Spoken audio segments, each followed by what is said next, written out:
Oh, would you look at that, it's the time of the year again where everyone makes their top 10 games of the year list to generate as many clicks before the year ends and cash in on the Christmas money. And I would usually jump on the bandwagon and make that list, but like many Christmas tales, I have some sins to repay for this year. Last year I made my top 10 games of the year for 2018 like many others did, but I, in fact, hate this video. Just everything about it, I find myself regretting watching it again. My grave mistake making this video is that I generally play the bulk of my games that come out in the respective year at the end of the year, at the holidays and such. The entire rest of the year is me catching up on the scraps of last year and occasionally playing one of the new games that releases. The only problem, when you're supposed to release a Games of the Year video, is near the end of the year, so I had to rush out a poorly made video with a weak lineup of whatever I played and the first impressions of. I mean, I put Bomb Chicken and Pokemon Let's Go Pikachu on that list, and I hate those games. Me saying it good for the Let's Go section, that wasn't me being like, oh, it's a Pokemon game, you know it's good. No, that was me trying to disguise the fact that I had nothing to say about it with an attempt at comedy. Also, at the time, a guy on Discord recommended an editor for me to use, and I somehow downloaded the wrong one, don't ask, and I didn't know about that until after I already finished the video, and it wouldn't let me export the video until I paid for the premium version. So what I did was I screen recorded the display they gave you of the video on the editor, and I used my phone to record the audio, so I had to be completely silent until the video ended. So the audio is not only going through one shitty mic, it's going through two shitty mics. The whole video is in like really disgusting low res. You can really notice it in the Spider-Man part. The whole process of making that video was such a mess, but hey, in the end I didn't have to pay $80, so I'm pretty good. Also, by the way, use VSDC. It's probably the best free video editor out there that doesn't have a giant watermark. It's lacking in some areas, but for what it is, it's really good. Anyway, I have decided to remake that video in the place of a 2019 Games of the Year video. And in 2020, I'll make a top 10 games of 2019 video, and so on. I'm just gonna get rid of all the rules that I had for that video because they were dumb, except the ports one. If you came out in 2018 and you're not a port, you're cool.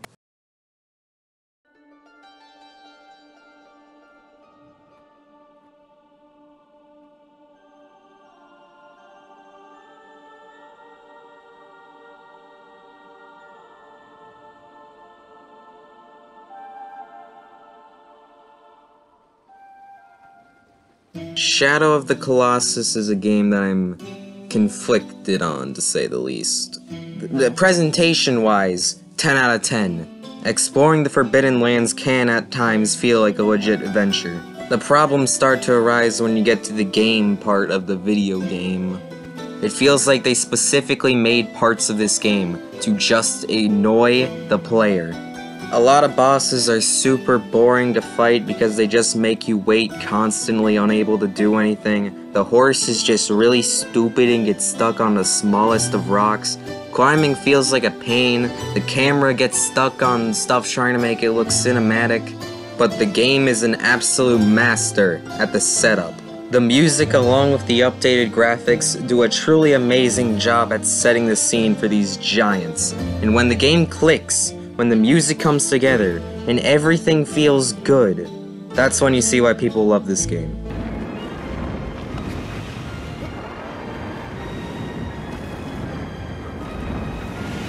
Planning about talking more about this game in a future video, so I won't spend long here. Is it a good game? I have no idea. Is it a bad game? I have no idea. It's a very special case.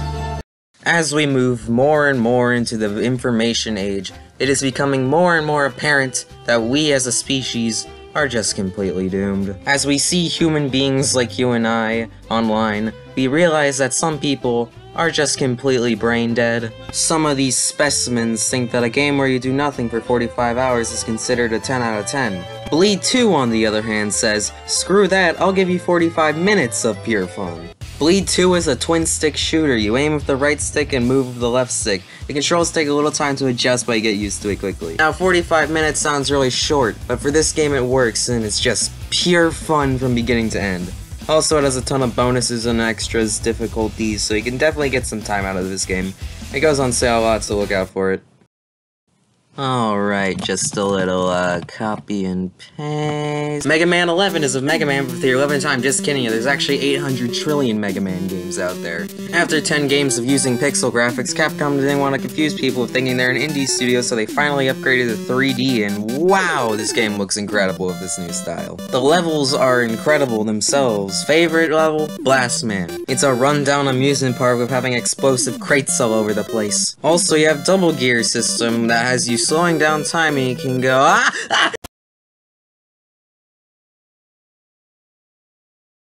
I've made a severe and continuous lapse in my judgment. Mega Man 11 is a great game. Just one problem? The live systems are stupid. There's nothing fun about having to redo an entire stage because you died. But hey, at least it doesn't brick my Wii U. WarioWare Gold is Wario, but good again. Imagine WarioWare, but it's a best-of compilation of all the other games. And it has the gamer mode from Game & Wario. How can you not love it? End of section. Section's over, that's all you need to know. Bloodstained Curse of the Moon is a prequel to Bloodstained Ritual of the Night, which only got made because it was a stretch goal to the Ritual of the Night Kickstarter, and this got finished months before Ritual of the Night did. It's very strange. You play as a guy I forgot the name of, and after the first stage you find a girl I also forgot the name of, and she becomes your second playable character. Curse of the Moon allows you to switch between up to 4 characters at any given time, even in the middle of a level, but if one dies you can't play as them for the rest of the level, or until you get a game over. And this is really neat because each character has unique abilities that let them get to specific secrets that others can't get to. And adds a lot of strategy because you need to keep one person alive to get a special secret, or you need one character that's better against the boss, so sacrifice the character that sucks, or to get everyone's health back.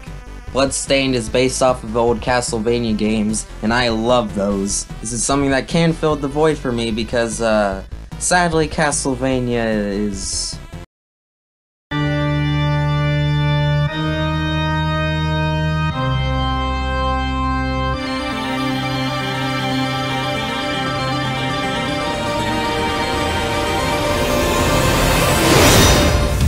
I guess Bloodstained is just gonna have to take over the reins, and I'm perfectly fine with that.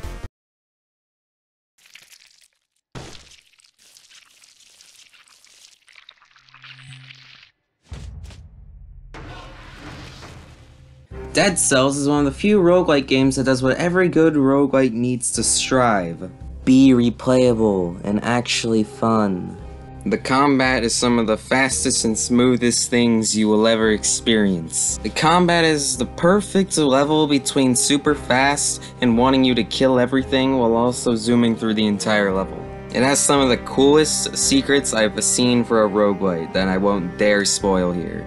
Also, this game is beautiful. It's pixel art, but it's not NES or SNES. It's definitely got its own style going on. Dead Cells was so good, in fact, I rebought it on PS4 so I could play in sweet 60 FPS. Wait a minute, you said no ports. Okay, calm down. This is technically a Wii U port, but it has all the DLC from the Wii U version, has all the content from the 3DS version, has all the DLC from that version too. A bunch of new content. Maybe a port, but I feel like it has enough to be a count here. Hyrule Warriors is a Dynasty Warriors style game, but with a Zelda theme. You attack, and then you go attack a lot. That's the game. If you go through the main campaign, it'll probably take you around 20 hours, but if you do the bunch of unlockables and all the side stuff, you can easily rake in hundreds of hours here. Like, it's honestly insane how much stuff they crammed in here. If you played a Dynasty Warriors game, you know what you're getting into. The gameplay can get pretty repetitive if you sit down and play it long enough, but I don't think this game was designed to be 100% in one sitting. This game was made for the humble Japanese man that can only afford one game a year, and he better make it count. Hyrule Warriors is great, but at the same time I never want to play a Warrior-style game again. And now the same joke, but again.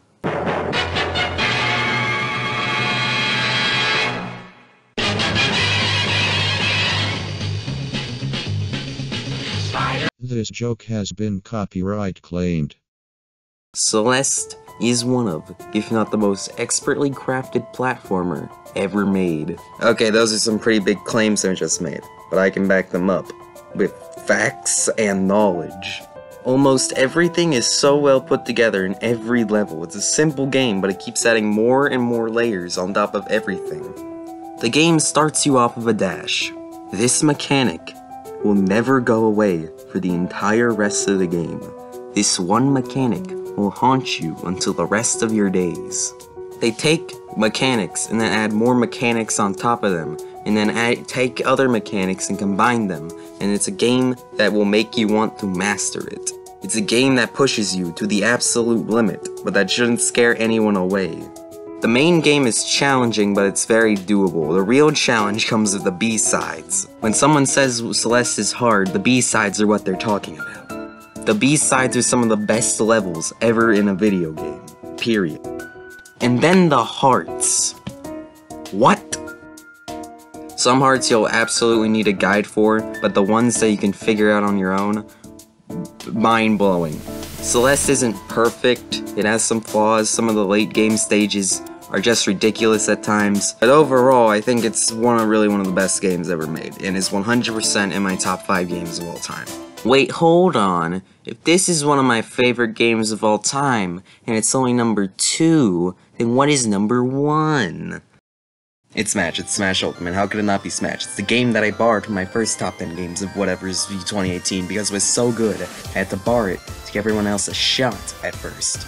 First they get every character from all of the previous Smash games, including the third-party characters that would be a pain to get back like Cloud and Snake. They bring back almost every stage, add Final Destination and Battlefield forms of all of them to keep the competitive play from getting stale, looking at the same background and music over and over and over.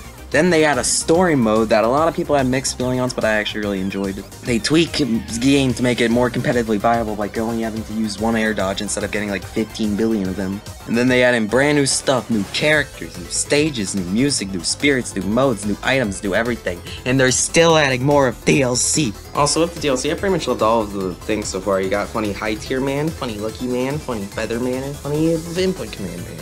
When Ultimate first launched, I ranked it alongside these games as my favorite of all time. Now with all the DLC out, it's my favorite game of all time. Now just fix the online.